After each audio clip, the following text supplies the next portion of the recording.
Well, good evening, ladies and gentlemen. I really am actually delighted to be here this evening. My role is to represent the Commission on Social Mobility and Child Poverty, of which I'm the Deputy Chair, as everybody has now said twice. That's 3 times. But I'm also glad to be here to help celebrate your publication, Retail in Society, Opportunities for All. Now, but one of the reasons I'm delighted to be here is that in my own ministerial career, which is now, eons ago. I can hardly remember it myself, and I wouldn't expect anybody here to remember it. But I had such positive dealings with the British Retail Consortium. When I was Secretary of State for Employment, it was to you that we turned for help with investors in people. When I was Minister of Agriculture, it was to you that we turned for all kinds of help on food retail regulation and all the rest of it. And when I went to education, it was to you that we turned for NVQs. So it is splendid to be here this evening.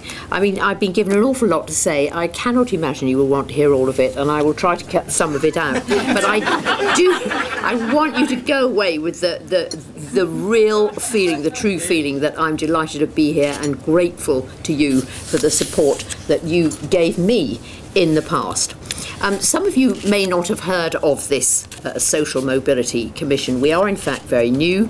We had our first meeting only earlier this month, and we were established out of the Welfare Reform and Child Poverty Acts to monitor the progress that government makes in tackling social mobility and child poverty, in effect holding the feet of the government to the fire.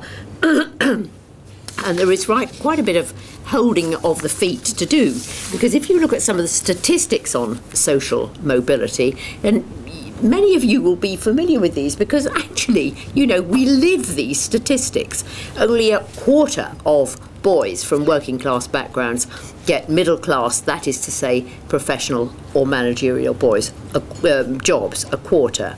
Men and women with parents in professional and managerial occupations are twice as likely as those with parents in unskilled occupations to end up in those professional and managerial occupations themselves. Only 7% of the population attend independent schools, but the privately educated account for more than half of all CEOs of FTSE 100 companies. So, you know, there's quite a long way to go on all of these issues. But of course, business operates on the principle of open competition. The idea that everyone should have an equal chance to do well in life, regardless of background. And the problem is that in Britain today, too many individuals are competing with one arm tied behind their back, because their social origins can mean that disadvantage gets unfairly transmitted from one generation to the next. That matters in itself. It matters economically, because in a society that doesn't make the most of all its people, talent goes wasted.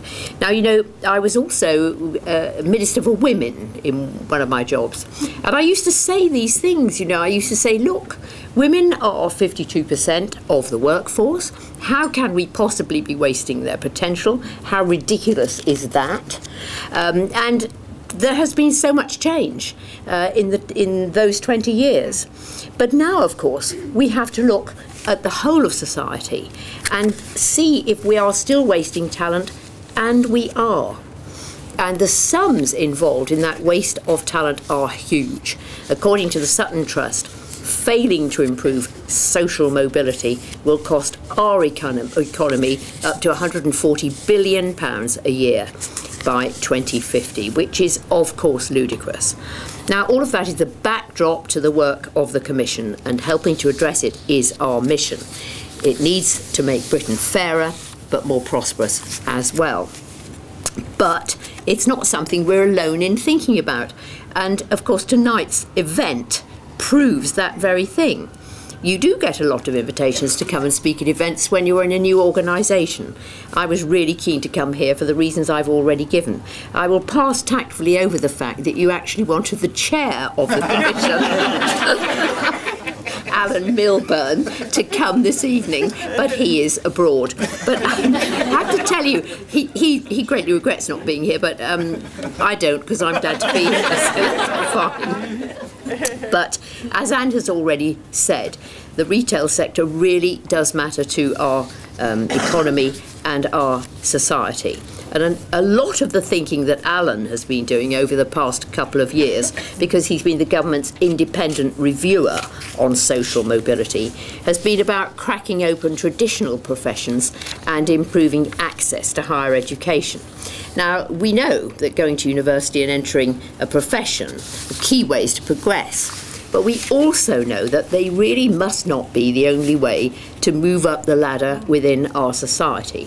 30 years ago, if you didn't like school, but you got grit, you got determination, with good luck, you could make it. Expansion of graduate employment has been a very good thing. You're always hearing government ministers and others, vice-chancellors of universities, telling you this. It has helped the economy, it's broadened the horizons of millions. But sometimes it seems that its growth has been accompanied by a kind of professional apartheid. It's much more difficult for those on the shop floor to climb between rungs, as the expansion of university education has seemed to see the decline of non-graduate routes to success. So in order for our society to be fair, and Anne and Ian have both said this, decent jobs with proper training and possibilities for early promotion need to be open to the many, not the few. So where are the many and not the few employed? I think the 3 million working in the retail sector are an example of the many. And of course, as ever, this was my experience before, there is a huge range and depth of work going on in the sector. And the publication, Retail in Society, shows that the best retailers have a genuine commitment to investing in their employees and ensuring they have a real opportunity to develop their skills and progress. Now, where are the McDonald's apprentices? Hands up, please. There they are. Now, really, I want to congratulate them. Here are people full of enthusiasm. They've completed their apprenticeships. One has gone on to Manchester Metropolitan University. Have you completed your degree? Are you there? Yes. And this is what we mean, really, about accessible ladders. So let's just give them a clap. But, you know, they are an example of the work done by the consortium, galvanising action and taking a lead. And I would like to congratulate everyone here who's been involved in actually delivering the work that is described in the publication. Current economic times have been very tough for young people, many struggling to find jobs, others to progress with the jobs that they've got. So it's a huge relief to hear about the many thousands of apprenticeships like McDonald's in the sector that are on offer at the moment. And I think your success stories show that the retail sector is helping to develop the business case for social mobility and engaging with it as a strategic priority. Now, I hope now that you will be able to build on your success by recruiting widely from all walks of life, by training properly, something that many of you have done so well for many years, and continuing to spend on skills development. And, as I've already said, creating ladders of opportunity and promoting on performance. Those kind of steps will help make a difference to your businesses and to social mobility. The two go together. So it really is a pleasure to be here. I want to congratulate the BRC on its efforts. I hope other groups of industries will learn from the examples that you've highlighted. Thank you for asking someone to be here, and I'm the lucky one to be here. And very, very good luck. I hope your success continues. Many thanks.